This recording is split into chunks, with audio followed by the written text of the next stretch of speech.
Mesdames, Messieurs, bonsoir. 20h sur la RTS, le journal, voici les titres. L'archevêque de Dakar salue l'engagement renouvelé du chef de l'État à accompagner l'Église. Monseigneur Benjamin Ndiaye a évoqué ce jeudi avec Bassirou Diomaye Diakhar Faye plusieurs projets.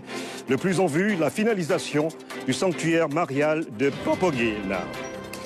La plateforme Djubanti pour promouvoir les valeurs citoyennes, l'outil est lancé en prélude à la journée du dialogue national prévu mardi prochain et qui portera sur la réforme et la modernisation de la justice. Le ministre de la Communication, pour la première fois dans les locaux de la RTS, Aliou Sall a visité les différentes installations et a pu s'enquérir des conditions de travail des agents. Il a découvert dans la foulée la nouvelle tour de la RTS qui attend d'être opérationnelle. Le blé suscite de plus en plus l'intérêt. Chercheurs, producteurs et l'État veulent investir dans cette culture.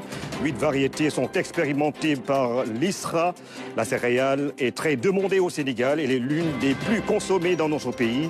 En 2022, plus de 860 000 tonnes ont été importées. La guerre en Ukraine a eu ses effets. Il faut désormais compter sur soi-même. Les diplomates accrédités à Dakar signent le registre de condoléances ouvert à l'ambassade d'Iran. Après le décès du président Ibrahim Raïssi, la communauté internationale se solidarise. Le Sénégal et plusieurs pays soutiennent Téhéran dans cette rude épreuve.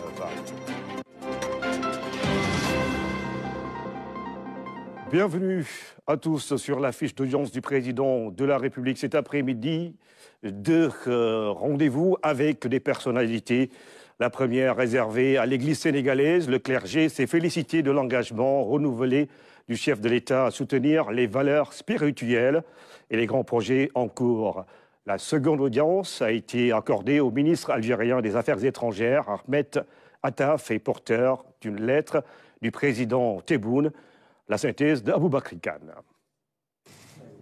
Comme il est d'usage, l'Église sénégalaise tient chaque année une session de travail des évêques à l'issue du pèlerinage marial de Popenguine, laquelle est généralement suivie d'une audience avec le président de la République pour des échanges sur les grands sujets de l'heure. Nous remercions donc le président Bassirou Diomaye Diakhar Faye de nous avoir offert l'hospitalité aujourd'hui dans un entretien très simple, très courtois. Nous l'avons remercié pour le soutien accordé par l'État à ce grand événement qu'est le pèlerinage national de Popenguine. Et nous lui avons aussi soumis des questions de la vie nationale et des questions qui concernent aussi plus directement l'Église. Nous avons trouvé une oreille attentive avec de bonnes dispositions à nous accompagner dans une collaboration franche et ouverte. Et donc nous nous félicitons de la rencontre au terme de cette audience que le président a bien voulu nous accorder. L'Église se félicite de cette rencontre à travers laquelle le président Bassirou Diomaye Faye a réaffirmé son engagement à la soutenir dans ses projets majeurs. Il y a d'abord le vaste projet de Popenguine qui demande encore à être poursuivi et le président nous a donné des assurances en la matière, tout en se félicitant d'ailleurs de la majesté du projet. C'est un beau projet. Et aussi l'accompagnement d'autres projets dans les différents diocèses, parce que les différents diocèses ont des sanctuaires de pèlerinage et l'État, dans la continuité, va aussi nous accompagner dans ce sens, comme dans d'autres questions qui peuvent toucher à la vie des communautés chrétiennes. Le ministre algérien des Affaires étrangères a également été reçu par le président Bassirou Diomaye Faye. Ahmed Attaf est porteur d'un message du président Abdelmajid Tebboune. Le président Abdelmajid Tebboune est personnellement attentif à la qualité des relations algéro-sénégalaises, tout comme il est particulièrement soucieux de leur contenu et de leur substance. L'Algérie entend être aux côtés du Sénégal en approfondissant et en densifiant avec lui sa relation de coopération dans le respect des échéanciers que nous décidons pour un meilleur encadrement juridique de nos sphères de coopération et pour une meilleure identification de nos champs d'action prioritaires qui tirent le mieux avantage des potentiels de coopération existants entre nos deux pays. Une lettre dont l'essence même est d'approfondir la coopération bilatérale entre Dakar et Alger. La plateforme citoyenne Jubanti vient d'être lancée par la présidence de la République. L'outil doit permettre aux citoyens de donner leur opinion et avis sur le fonctionnement de ce pouvoir. La réforme et la modernisation de la justice sera au cœur du dialogue national prévu le 28 mai prochain. Salut sec. Jubanti, qui signifie redresser, rectifier ou corriger en français, est une plateforme mise en place pour accompagner la journée du dialogue national. Pour cette édition, la modernisation de la justice sera au cœur des débats. Dans sa volonté politique, le président de la République a tenu, dans le cadre de la journée du dialogue national, qui est un cadre institutionnel, à consacrer cette année, cette édition 2024, le thème réforme et modernisation de la justice. Et en tant que citoyen, en tant que justiciable, nous avons aujourd'hui notre opinion, notre façon de voir, notre expérience, nos suggestions et notre avis, nos avis par rapport à la justice. Une volonté forte du chef de l'État dans sa vision du Sénégal qu'il veut, avec l'ensemble des citoyens, bâtir. Il veut placer au cœur de sa vision, au cœur de la réflexion, le citoyen, le bien-être du citoyen. Et c'est dans cet esprit-là que cette plateforme-là a été mise en place pour redonner la parole à ces citoyens-là, pour leur donner l'opportunité de pouvoir exprimer leurs ressentis, exprimer leurs préoccupations, afin qu'ensemble, nous puissions apporter les transformations nécessaires pour aller vers un Sénégal plus juste, plus prospère. La plateforme Jubanti devrait donc permettre de recueillir l'opinion des citoyens sur le système judiciaire, son fonctionnement, ses services, ses pratiques, entre autres. Ces avis-là dégagés et les opinions données, surtout les opinions qu'on donne, vont permettre d'avoir un ensemble d'éléments qui puissent savoir que dans tel secteur, il est important de procéder à des réformes. C'est à partir effectivement des problèmes qui ont été soulevés et peut-être même des propositions de solutions qui vont être données. Toute personne qui donne une opinion peut-être négative peut à côté estimer que tel aspect devrait pouvoir être amélioré. Et si on recense l'ensemble de ces idées-là, bien évidemment positives et constructives, cela permettra de passer, si nécessaire, à des réformes. Les avis et les correctifs qui seront souhaités à travers cette plateforme-là pourront effectivement permettre au ministère de l'Intérieur et de la Sécurité publique de prendre en compte et de pouvoir rectifier ou amender, en tout cas, les différentes procédures et tout ce qui va avec. Mais vraiment, l'objectif de la plateforme, c'est de permettre, comme vous l'avez dit, à toute la population, quel que soit donc l'endroit où le Sénégalais se trouve, ou bien même l'étranger qui vit parmi nous, donc qu'il puisse effectivement donner valablement son avis autant que les acteurs qui seront dans la salle avec M. le Président de la République. À travers cette plateforme, les populations pourront donc participer de manière active au dialogue national prévu le mardi 28 mai 2024. La réforme et la modernisation de la justice qui seront donc au cœur de ce dialogue national prévu le mardi 28 mai. Nous en parlerons avec le ministre conseiller, porte-parole de la présidence de la République, M. Ousseynou Ly.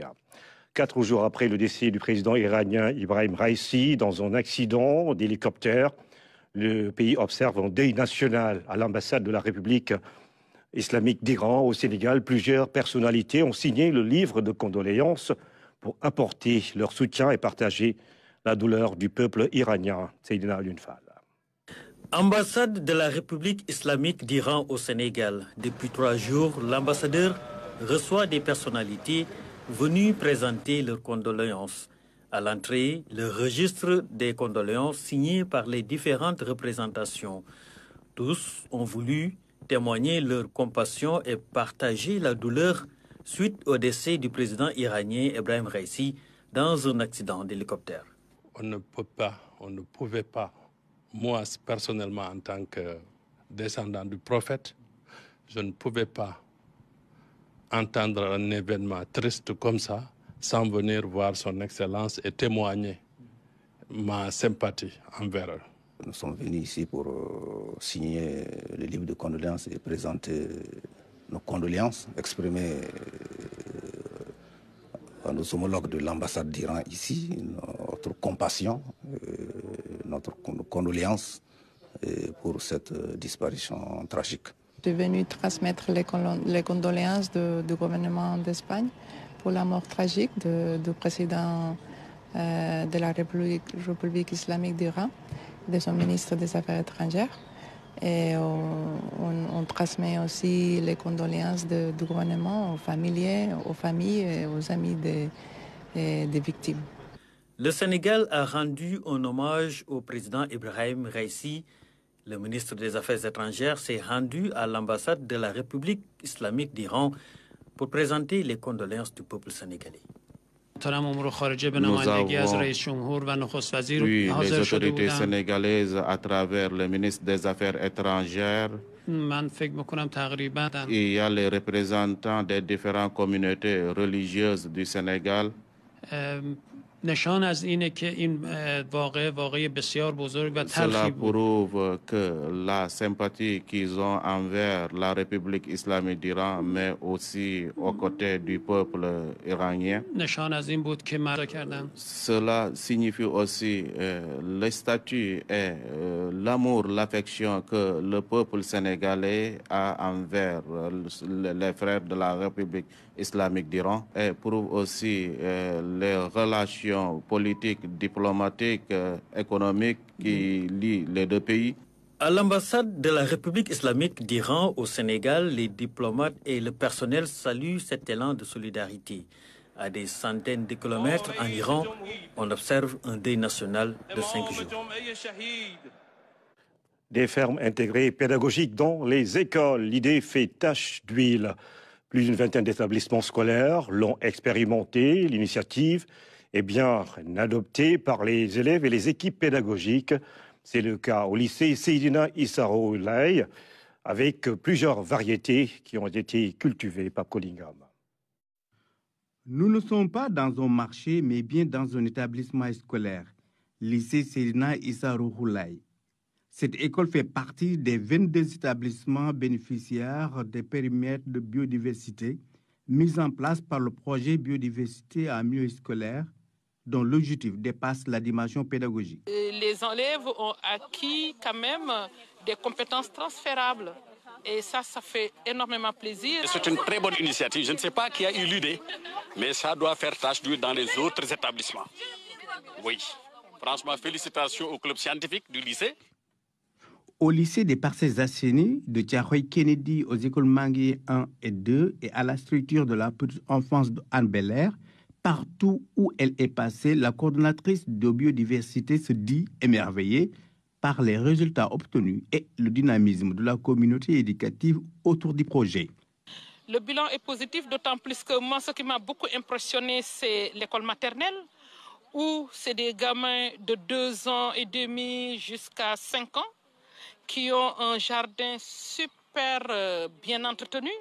On a vu que tous les potagers que nous avons visités sont vraiment bien entretenus et verts. Et l'engagement des élèves et l'équipe pédagogique, c'est vraiment immense. Je me réjouis de cela. Avec ce projet, les écoles partenaires disposent désormais de ressources additionnelles leur permettant de prendre en charge certaines dépenses. On a mis dans chaque établissement ce qu'on appelle un fonds vert de solidarité. Les 25% du fonds vert sont investis dans l'achat des serviettes hygiéniques et quelques médicaments. Les 40% sont destinés à l'achat des fournitures et le paiement de la scolarité d'élèves issus du milieu défavorisé. Les 35% qui restent constituent un fonds de caisse pour la pérennisation du projet. À la fin de sa visite, la coordonnatrice du projet déclare que son ambition est de faire de ces périmètres de biodiversité des fermes intégrées pédagogiques dans les écoles du Sénégal, avec l'introduction de la pisciculture et de l'aviculture. Sur un champ plus large et plus grand, à Thiaré, dans le département de Kaolack, 63 tonnes de semences sont déjà disponibles. Toutefois, les producteurs demandent l'appui de l'État pour emblaver plus de terres avec le matériel requis et espérer une bonne campagne agricole. Claire Diop. Pakachar Seko, dans la commune de Thiaré, la localité polarise 57 villages. Nous sommes à quelques kilomètres de Kaolack, en plein cœur du Saloum. Ici, l'activité phare des populations locales est l'agriculture. Hommes, femmes et jeunes s'y adonnent. Depuis 2002, les acteurs s'organisent. Une coopérative est créée avec environ 720 adhérents. 3 spéculations sont cultivées. Arachides, mil, maïs. De bons rendements sont enregistrés, même si en deçà de la potentialité existante. Depuis la venue de la coopérative, beaucoup de performances sont enregistrées. Nous faisons beaucoup d'efforts pour accompagner nos membres en intrants, engrais et autres. Nos espoirs avec les nouvelles autorités, elles doivent mieux renforcer les coopératives et la sécurité alimentaire sera au rendez-vous. Nous sommes dans les dispositions pour une étroite collaboration. De l'avis de ces acteurs, le développement de l'agriculture passera forcément par la mise en place de grandes entités pour mieux répondre aux enjeux de l'heure. La coopérative des producteurs de semences de Thiaré se veut un exemple. Nous disposons de 63 tonnes de semences d'arachide. Donc 63 tonnes, cela fait à peu près 410 hectares, 413 hectares. Donc avec le soutien peut-être de l'État, si nous disposions un peu d'une quantité encore, nous voulons peut-être emblaver plus de 600 hectares. Nous avons la capacité d'emblaver plus de 600 hectares.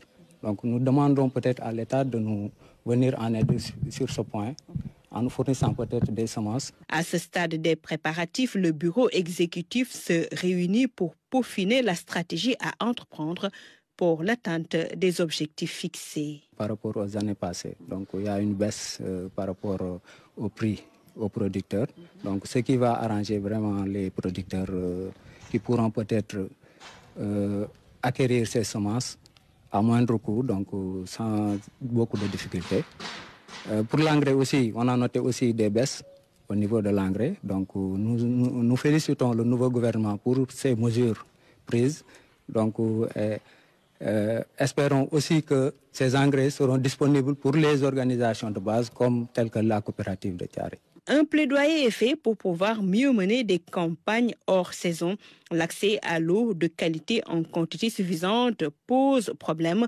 Autre vœu pieux, l'installation d'unités de transformation pour plus de valeur ajoutée. Les autorités sont interpellées sur ces questions. Les concernés veulent valoriser la forte production pour impulser un développement local durable.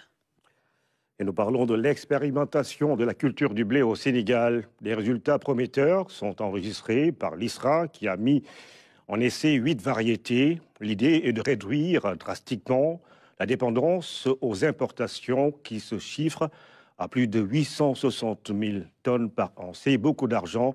Avec la guerre en Ukraine et ses effets, il va falloir apprendre à compter sur soi-même dorénavant. C'est le sujet de la rubrique économie de ce jeudi avec Aminata Meng. Falniaï.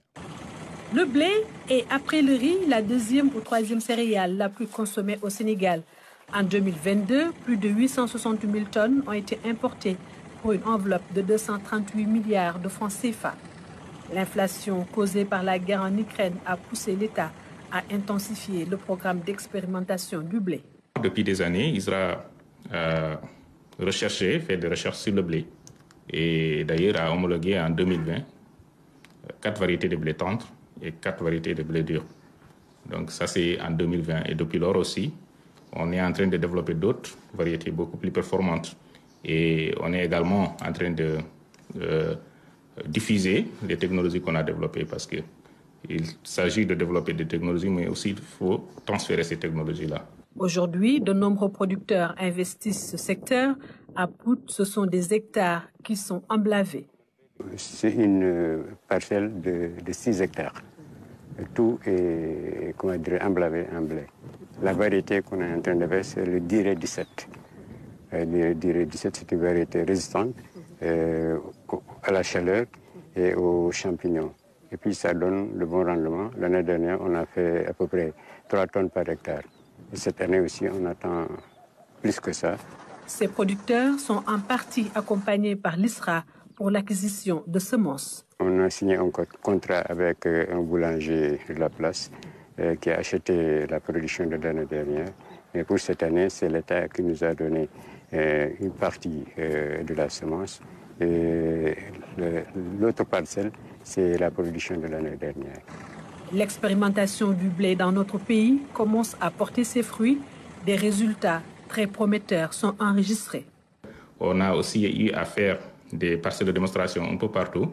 L'année passée, 2022-2023, on a fait des tests au niveau même de Dakar, au niveau de Bots Sénégal, Sangalkam, mais aussi dans la vallée. Vraiment, ce sont des variétés non seulement locales, qu'on a testées en comparaison avec des variétés qu'on a importées de l'Égypte. Et vous avez vu avec le ministre de l'époque qui avait fait des visites, on a eu des rendements jusqu'à 6 tonnes à l'hectare. Alors que ces rendements-là, ce sont des rendements qu'on obtient dans les pays maghrébiens. Donc, alors que les conditions climatiques sont un peu différentes. Ces rendements obtenus prouvent que le Sénégal a la possibilité de cultiver du blé irrigué. Produire du blé sur une large échelle pourrait réduire drastiquement la dépendance aux importations. Cette année, lors du programme agricole, en tout cas dans le sud, on prévoit en tout cas d'aller sur 500 hectares de blé. Et je pense que dans la vallée du fleuve, je pense qu'on est à peu près à plus de 2000 hectares. Cette année, lors du programme agricole, en tout cas dans le sud, on prévoit en tout cas d'aller sur 500 hectares de blé. Et je pense que dans la vallée du fleuve, je pense qu'on est à peu près à plus de 2000 hectares. La disponibilité de l'eau, des semences et de moyens, autant de sollicitations des producteurs. Ils demandent plus d'accompagnement de l'État pour assurer une bonne partie de la production et d'ici quelques années, atteindre l'autosuffisance en blé. Et c'est bien dans l'ordre du possible avec l'exemple de Matam, le dompteur du désert. Après la Gambie, le Mali, les deux Guinées, le directeur général des douanes s'est rendu en Mauritanie, visite pour renforcer la coopération entre les institutions douanières des deux pays, en ligne de mire des projets d'envergure pour plus de synergie, notamment au niveau des frontières. Le reportage de Moussa Mané. C'est la ville de Rosso, Mauritanie, sur la rive droite du fleuve Sénégal, qui a accueilli la rencontre entre les deux directeurs généraux des douanes sénégalaises et mauritaniennes.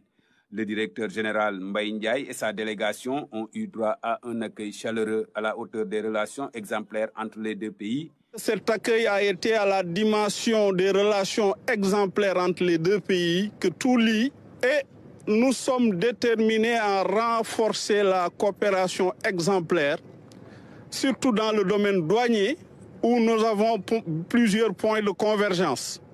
Je remercie Monsieur le directeur général de cette visite qui rentre dans le cadre des relations exemplaires entre nos deux pays, matérialisée par la première visite de son Excellence, Monsieur le Président Bassirou Diomaye Faye en Mauritanie.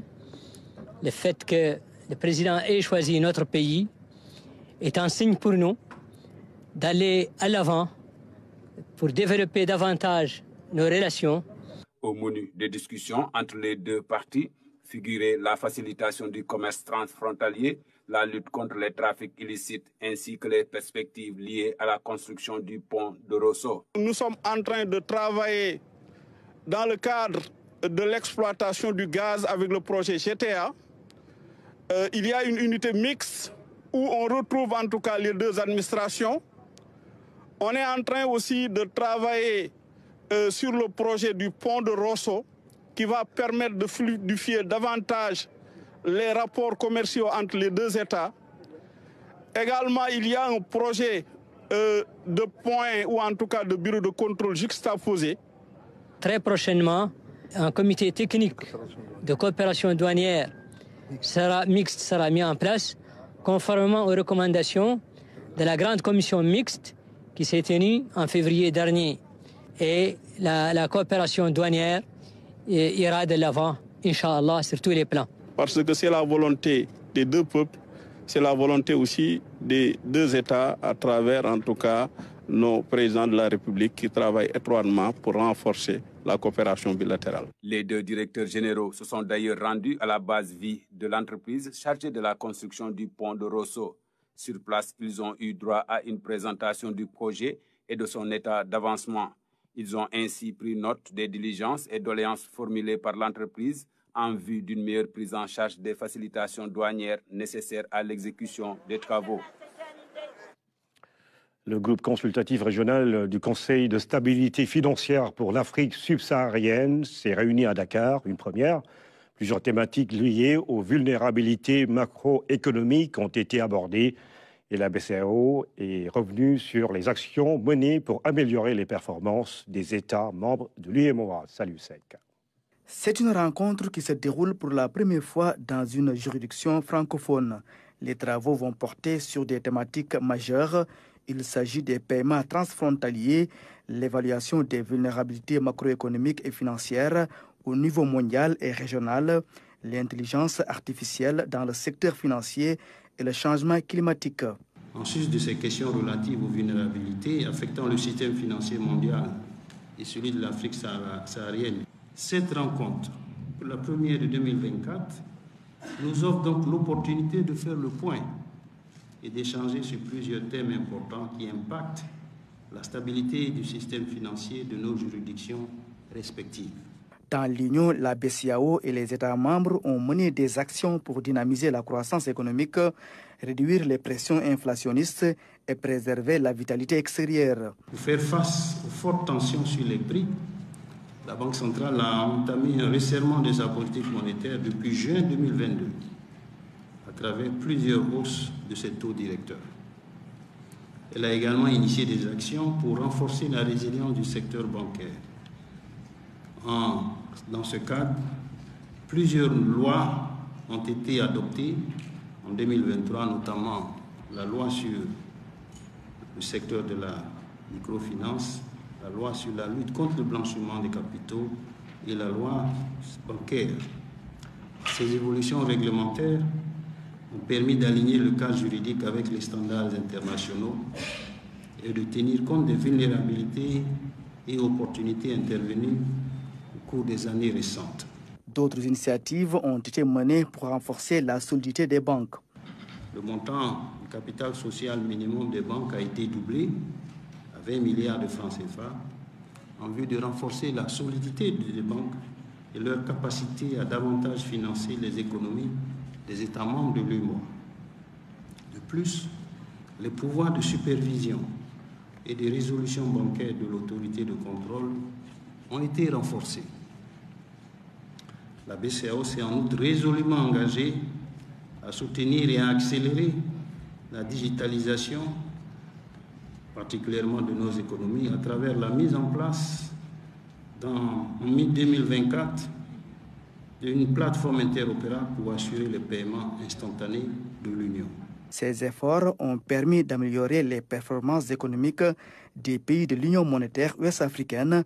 Pour rappel, cette réunion de haut niveau s'est déroulée en présence des gouverneurs des banques centrales de l'Afrique du Sud, de la Zambie, d'Angola, du Lesotho ainsi que du secrétaire général du Conseil de stabilité financière. Sur le plateau du 20h, comme je vous l'ai annoncé tout à l'heure, M. Oussenouli, ministre conseiller porte-parole de la présidence de la République, qui vient nous parler de la plateforme Jubanti lancée aujourd'hui par justement l'institution, la première institution du pays, une plateforme digitale pour promouvoir les valeurs citoyennes. Quel est le besoin justement qui a poussé la présidente de la République à lancer cette plateforme? Merci Diédiou. Faut d'abord commencer par rappeler le cadre qui a conduit à la production de cet outil. Il faut aller un peu vers le mois du début d'avril, où le 2 avril, le président de la République, dans son discours d'investiture, avait fixé en quelque sorte le cap, sa volonté, où il disait dans son discours qu'il compte faire de son magistère le Sénégal un pays d'espérance, un pays apaisé, avec une justice indépendante. Là, il venait de camper le le décor un peu de décliner le cadre. Nous devons rappeler également que le 28 mai est consacré journée du dialogue national.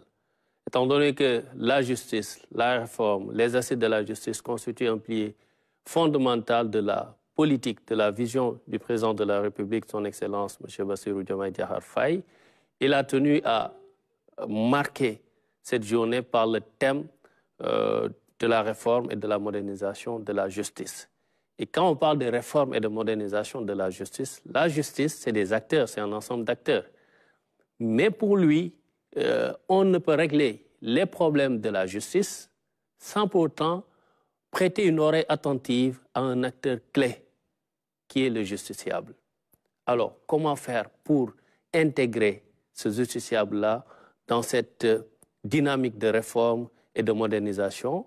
Justement, c'est de lui donner la parole pour qu'il puisse partager ce qui découle de ses expériences en se confrontant à la justice, mais également sa façon de voir, qu'est-ce qu'il souhaiterait avoir de la justice de son pays. Quelle est l'autre perception qu'on devrait avoir justement de ce concept Jubanti? Oui, un peu plus loin. C'est un mot wolof. Évidemment, Jubanti, c'est un mot wolof, mais c'est un élément sur ce qu'on appelle le triptyque du président de la République. Quand il parle de Djoub, Djoubel et Jubanti, être droit dans le droit. C'est lié à l'homme, les valeurs, les qualités.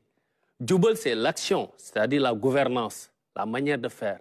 Jubanti, c'est aller dans le sens de la correction, c'est-à-dire corriger, revoir, réformer, performer.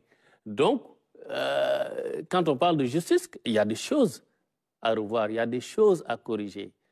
Donc, tout ce qu'il compte faire, tout ce qu'il compte dérouler en termes de réforme rentre dans ce cadre du Jubanti. Et comme je dis, il y a un acteur à qui il faut donner la parole, à qui il faut prêter une oreille attentive, étant donné qu'on a l'habitude de le dire, la justice est rendue au nom du peuple et le citoyen est le cœur battant de ce peuple. Alors qu'est-ce qu'on peut justement attendre de cette plateforme? Le citoyen pourra-t-il justement mieux apprendre à se comporter dans la communauté? Quels sont les outils que vous allez lui proposer justement pour qu'il soit dans le Jubanti et le Djoubel? Voilà. Ici, il s'agit d'un exercice simple. Étant donné que le mardi 28, il y aura tous les acteurs au CICAD pour débattre du thème de la modernisation, de la réforme et de la modernisation de la justice, mais il faut donner la parole aux citoyens, aux justiciables. Donc, c'est une plateforme qui lui permet, juste à travers, pour 3 minutes, de simples questions, de donner sa perception, son appréciation de sa justice, celle qui est rendue à son nom, qu'il puisse faire parvenir par le biais de réponses très simples, très courtes, mais également par le biais de contributions, parce que sur la plateforme, il y a un espace qui est dédié. Si vous voulez aller au-delà des caractères qui vous sont réservés, vous avez la possibilité de développer votre contribution sur un document et de venir sur la plateforme, de le joindre et de faire parvenir ça. Et derrière, il y a des équipes qui vont travailler à être dans la collecte, le tri, pour pouvoir prendre en compte tous ces avis, toutes ces opinions et les inclure, les partager dans les conclusions de ce qui se fera le mardi au CICAD, qui est la journée du dialogue national. C'est le troisième pouvoir, le pouvoir judiciaire. Est-ce que cette plateforme pourrait aider les citoyens sénégalais à mieux comprendre le fonctionnement de la justice qui est parfois, par moments, mal perçu par la plus grande opinion? Mais évidemment, quand... À tort ou à raison. Évidemment, quand on dit à une personne, venez partager votre perception, elle peut être positive comme elle peut être négative. Mais il faut aussi rappeler que cette plateforme est utilisée par d'autres acteurs de la justice. Le magistrat, qui est aussi un citoyen, qui est quelqu'un qui utilise la justice, qui se sert de la justice, qui est de tous les jours. Donc lui aussi, en tant qu'acteur professionnel de la justice, c'est un citoyen également qui subit la justice. Il a la possibilité de donner son opinion. Et c'est l'ensemble de ces opinions de ses contributions, de ses valeurs, de ses visions, de cette façon de voir qui seront synthétisées autour des discussions sincères, hein, sincères parce que c'est ce que veut le président de la République. Je rappelle que lors de son allocution, le 3 avril, la veille, son allocution, son adresse à la nation, le 3 avril, il a tenu à le dire, à décliner sa feuille de route. Et il est venu et il l'a rappelé lors du Conseil des ministres le 9 mai, où il disait dans sa communication que l'une des 5 orientations majeures de sa politique, c'est la réforme de la justice.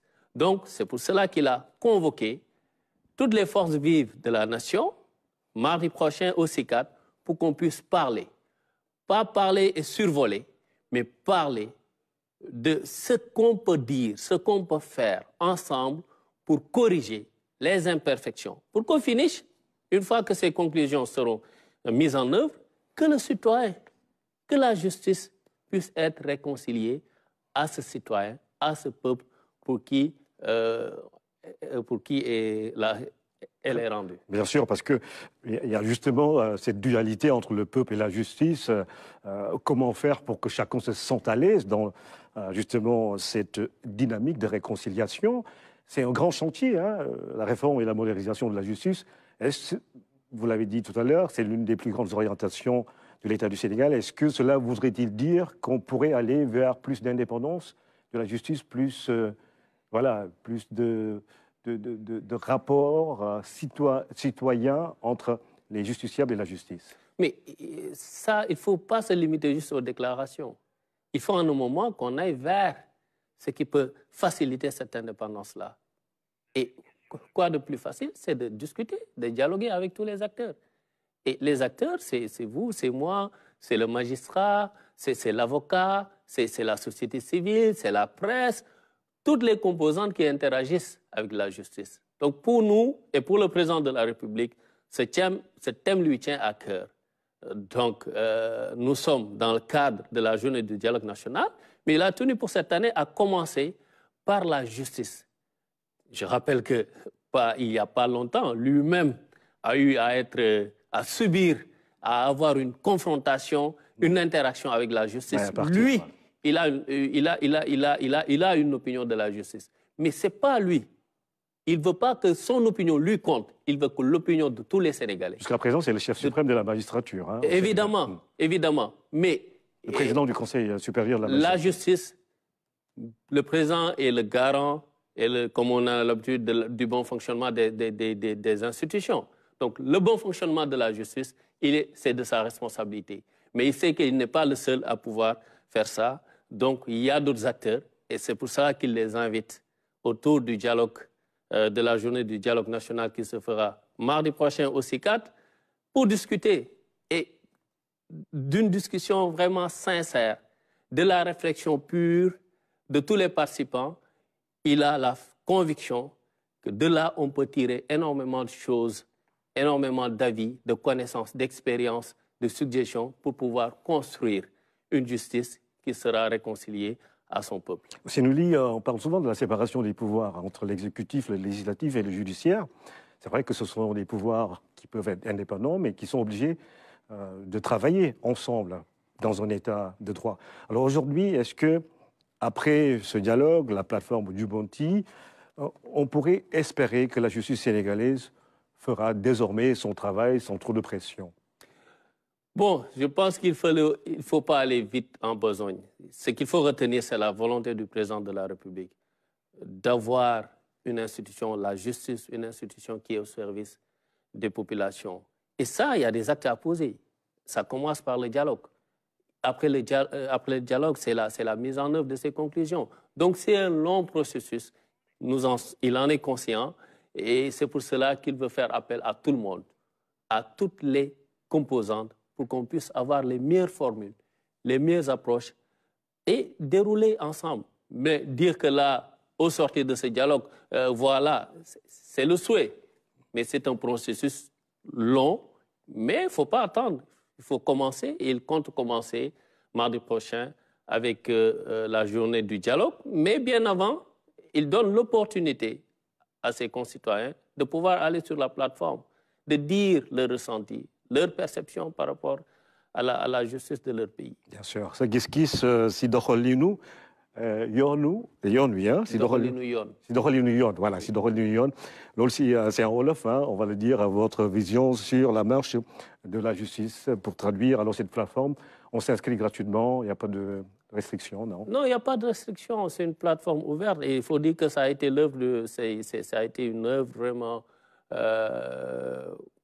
collective parce que dans l'approche il y a eu autant de travaux préparatoires pour pouvoir parvenir à cet outil magnifique qui, dès qu'il a été lancé, même pas 30 minutes, on a eu des statistiques records pour dire que ça intéresse les Sénégalais.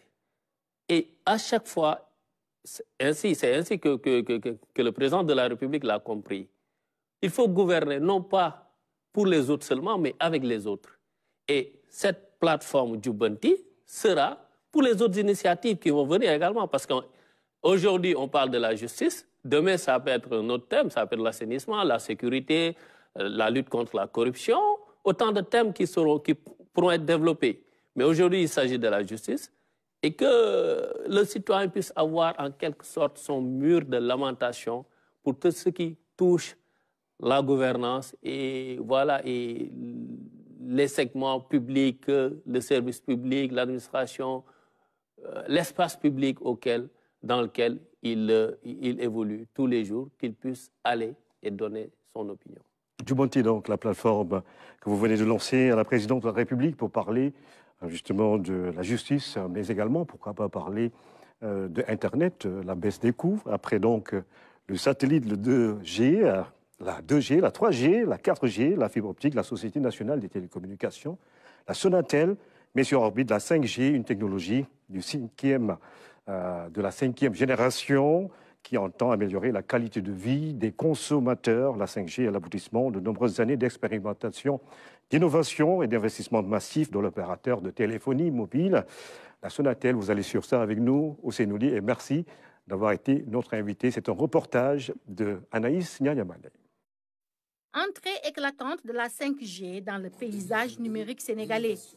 La nouvelle technologie présentée au grand jour par la Sonatel, une entreprise dont l'histoire est marquée par la capacité à mettre à la disposition des Sénégalais les dernières ruptures technologiques dans un monde en perpétuel progrès. Le lancement aujourd'hui commercial de la 5G d'Orange marque un tournant décisif dans le domaine de l'Internet fixe et du mobile, propulsant le Sénégal dans une ère d'innovation et de connectivité ultra rapide. Une connectivité ultra rapide combinée à une faible latence, la 5G vient inaugurer l'ère de l'intelligence artificielle, l'ère de l'Internet des objets impactant l'éducation, la santé, la médecine, les transports, la sécurité, bref, toute une vie. La 5G vient avec des performances de téléchargement jusqu'à 10 fois plus rapides que la 4G. Elle permettra donc une expérience utilisateur inédite, plus fluide et plus immersible que jamais. Cette norme mondiale va au-delà de la simple amélioration technologique. Elle se veut un catalyseur de croissance économique, ouvrant des opportunités pour tous. Je dois dire que tous mes usages sont largement couverts par la 5G et le service est d'une excellente qualité. On remarque également une performance au niveau de l'accès à Internet, une vitesse de téléchargement instantanée.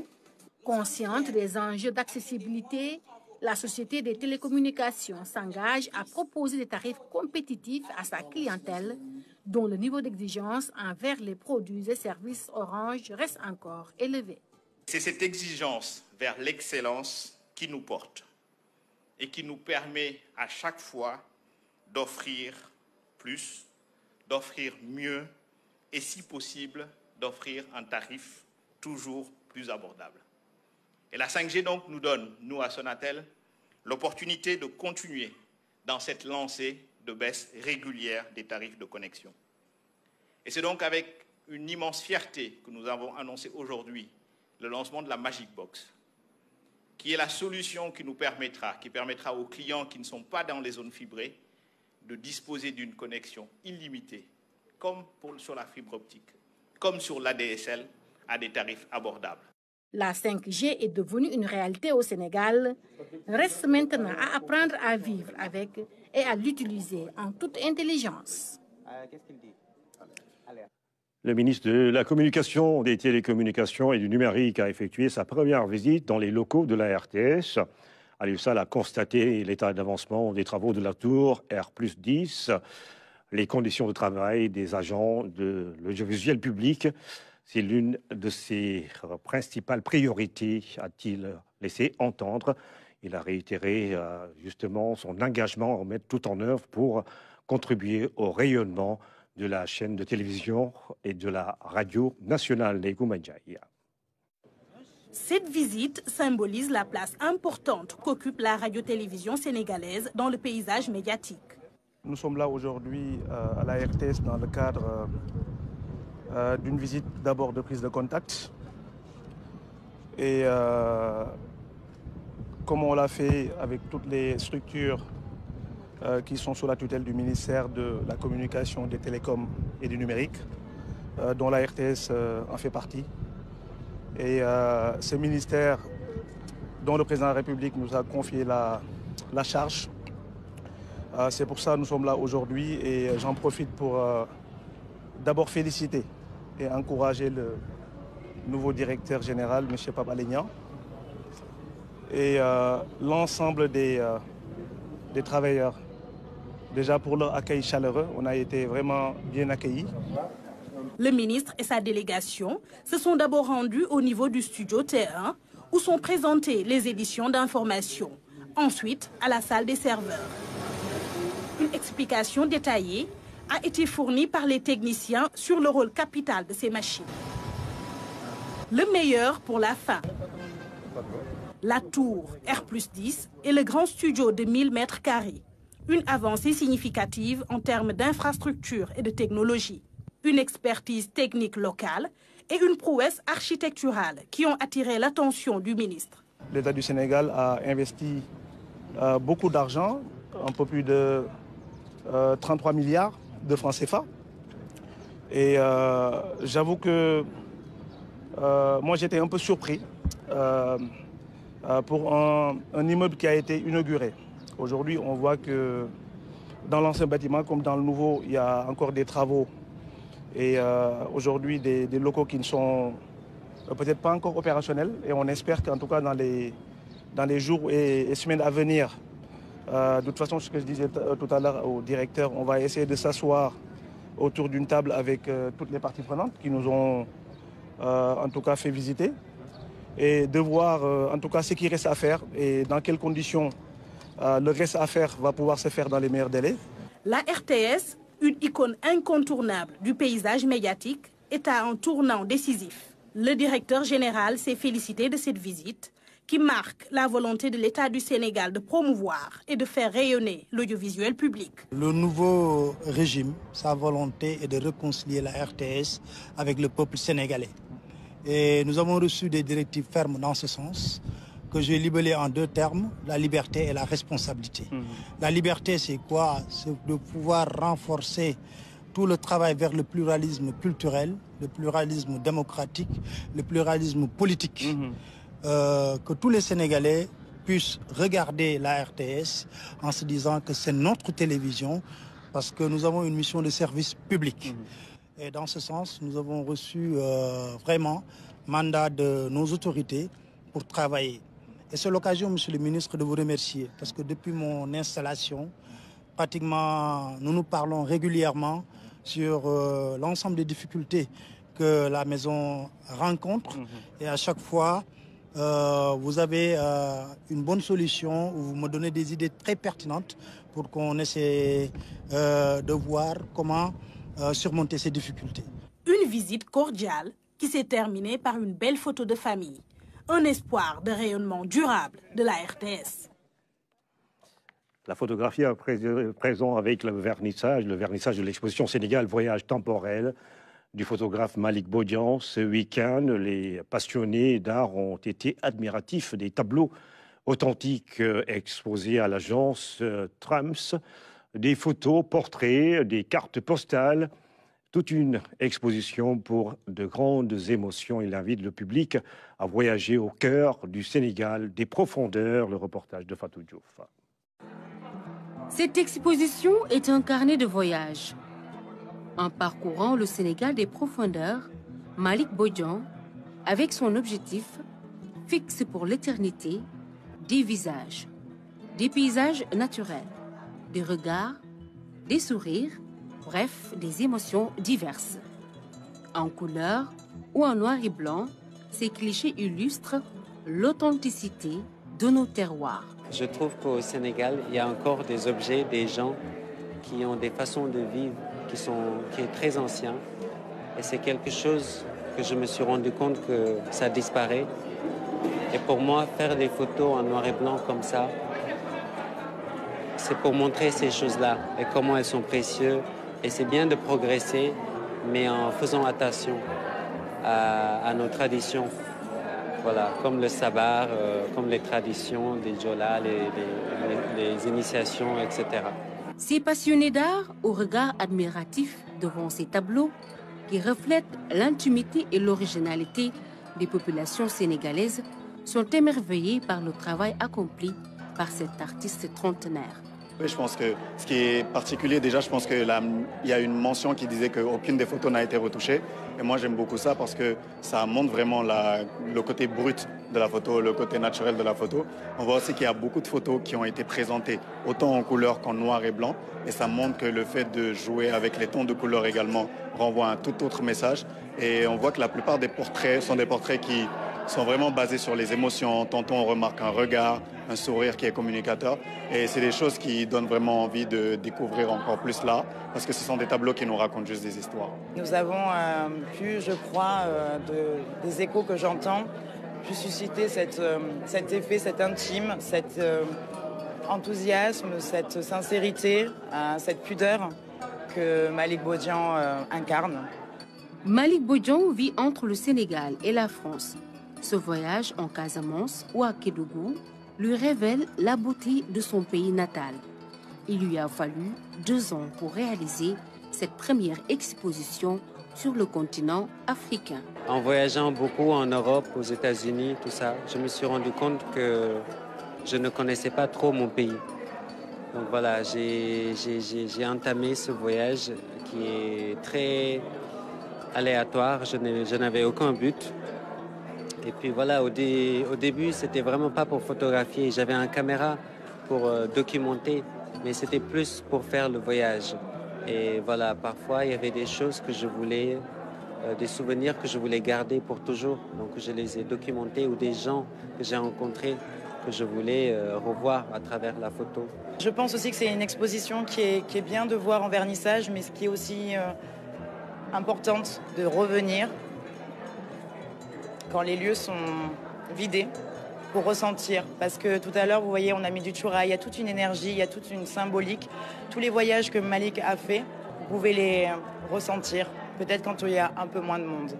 Donc l'exposition est présente jusqu'au 28 juillet. Admirer de magnifiques œuvres du photographe mannequin Malik Bodian, être bercé par les belles mélodies d'une icône de la musique sénégalaise, Ismaël Lo, le public a chanté à l'unisson Africa, un tube qui transcende les époques. Sport, football, tournoi IFOA A. Les filles du Sénégal ont battu hier la Guinée-Bissau en but à 0 au stade Lat Dior de Thiès. Les Lioncelles, avec cette deuxième victoire, valident leur qualification au second tour. Retour sur les temps forts de ce match avec Fatoumata Savané. Deuxième sortie, deuxième victoire. Après les Gambiennes, ce sont les Bissau-Guinéennes qui passent à la trappe. Les Lioncelles se sont imposées sur la plus petite des marques, un but à 0 qui leur ouvre les portes de la qualification au second tour de leur tournoi.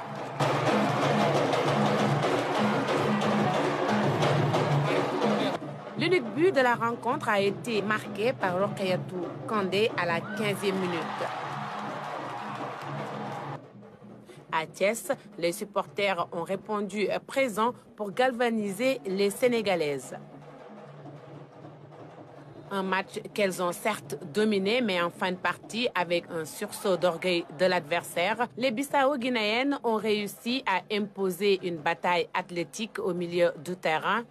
Les Sénégalaises ont eu du mal à les contenir à un moment donné de la rencontre, mais les filles de Mbayang Thiam ont tenu bon et ont remporté la partie. Heureusement pour nous, on a su concrétiser une occasion et on est parti au vestiaire avec un but d'avance. Et en deuxième période, on est revenu, on a campé le jeu dans l'équipe bissau-guinéenne encore. Maintenant, il n'y avait pas de réussite et malheureusement aussi pour nous, on aurait pu scorer, marquer beaucoup de buts. Mais aussi, il y avait une équipe guinéenne présente et qui nous a aussi posé pas mal de problèmes. Toutes les équipes sont en train d'évoluer et c'est ça le charme de la compétition. Et nous allons nous préparer davantage pour garder ce statut de favori et Inch'Allah aller jusqu'au bout.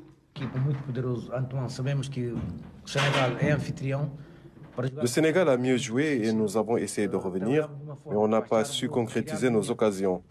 Maintenant, on va sortir le grand jeu pour battre la Gambie et rester dans le tournoi. Ce vendredi, les Lioncelles feront face aux Aigles cadettes du Mali pour leur 3e match de groupe. L'objectif pour le Sénégal, conserver son titre pour cette 2e édition du tournoi UFOA. Nous parlons de la finale du championnat national militaire qui a été remportée hier par la Brigade nationale des sapeurs-pompiers devant l'armée de l'air, 1-0, match qui s'est joué à la base aérienne de Dakar. Ibaï Mamboupa. La joie des vainqueurs, une joie démonstrative ponctuée de chants. La Brigade nationale des sapeurs-pompiers a fait le job devant l'armée de l'air qui a eu du mal à décoller. Les sapeurs-pompiers remportent le trophée au bout de plusieurs mois de sacrifice. 2, 3, 4. On a fait tout juste 2 mois de préparation à 3 mois de préparation avant la compétition. Et aussi, on a préparé l'équipe côté physique, et on a préparé l'équipe côté technique, aussi côté tactique aussi. Et on a cherché beaucoup de matchs d'entraînement avec les équipes de haut niveau. Dans les gradins, une ambiance de fête dans la pure tradition militaire. Les supporters des 2 équipes finalistes ont assuré l'animation.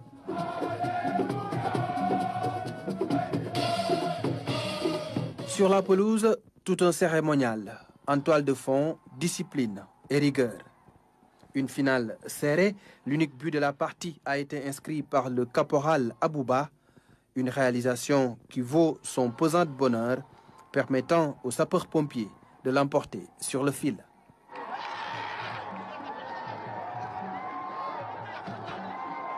En organisant cet événement, la base aérienne de Dakar a voulu promouvoir les valeurs de solidarité, de don de soi et d'amitié que le sport partage avec les forces armées.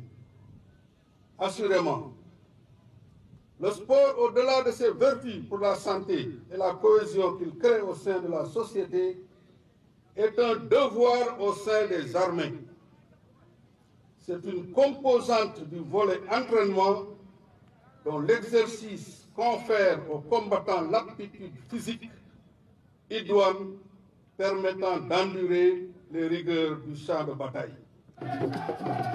12 équipes venues de toutes les zones militaires ont participé à ce championnat de football. 2 semaines intenses de compétition. La Brigade nationale des sapeurs-pompiers, l'armée de l'air et la zone militaire numéro 1B sont montés sur le podium. Les playoffs de la Basketball Africa League démarrent demain à Kigali, au Rwanda. 8 équipes sont en lice. Le Sénégal est représenté dans ce tournoi final par l'AS Douanes, vice-champion au titre. Les douaniers tenteront de réaliser la performance de la saison 3 de la Basketball Africa League, la BAL. Vous pourrez suivre tous les matchs de l'AS Douanes, justement en direct sur la RTS, ainsi que cette autre affiche de la Basketball Africa League, du basket à gogo sur la chaîne des grands événements du 24 mai au 1er juin. Rendez-vous à ne pas manquer.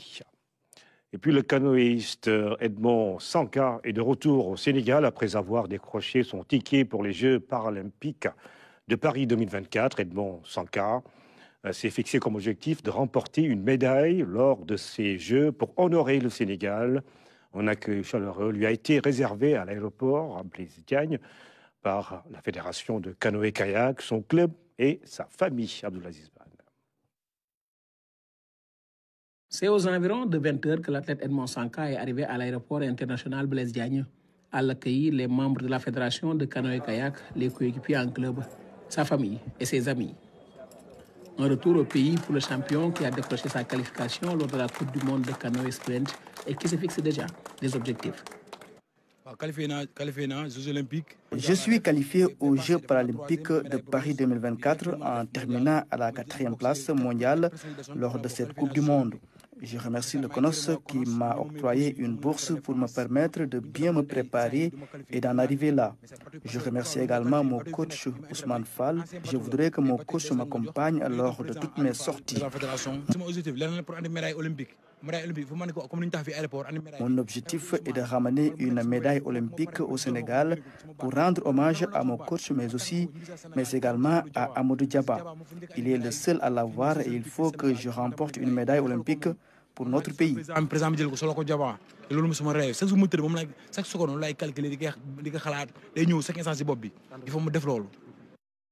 Edmond Sanka a couvert les 200 mètres de sa course en 40 secondes 54 centièmes. Cette qualification est très bien accueillie par les canoïstes qui veulent davantage être accompagnés. Un sportif club est derrière Edmond. Il est avec nous, il s'entraîne avec nous. Aujourd'hui, c'est un bonheur que nous partageons avec lui et nous espérons qu'au Jeux de Paris, il reviendra avec une médaille en plus pour gonfler encore un peu plus sa collection. C'est un réel plaisir pour nous, déjà en tant que Sénégalais, de venir accueillir notre champion et aussi au nom de tous les clubs du Sénégal qui représentent la fédération, de féliciter Edmond et plus particulièrement Hans Bernard, plus que particulièrement son entraîneur Ousmane Fall. Nous sommes témoins du sacrifice, des efforts consentis par tout un club pour amener Edmond à ce niveau.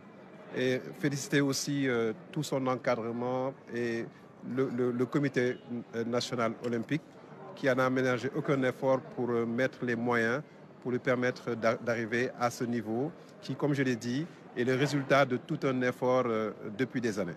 Cette étape de la qualification franchie, Edmond Sanka va poursuivre sa préparation aux côtés de Combesec et Yves Bourris, déjà qualifiés pour lui permettre au Sénégal de décrocher des médailles lors des Jeux paralympiques de Paris en 2024. Edmond Sanka, le canoïste sénégalais, en ancien parachutiste blessé sur les terres d'opération, champion d'Afrique en titre et qui rêve d'une médaille aux Jeux paralympiques de Paris 2024. Il s'est qualifié avec bravoure et avec toute l'abnégation qu'on lui connaît. Félicitations au Tiambar. C'est la fin de cette édition, mesdames et messieurs. Merci d'avoir suivi ce journal sur la première chaîne de télévision sénégalaise.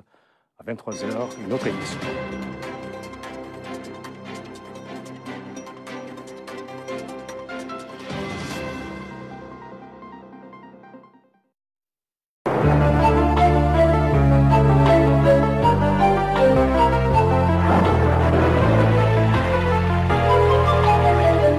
Toujours un plaisir de vous retrouver, chers amis téléspectateurs, pour le bulletin météo de la NACIM. Des pluies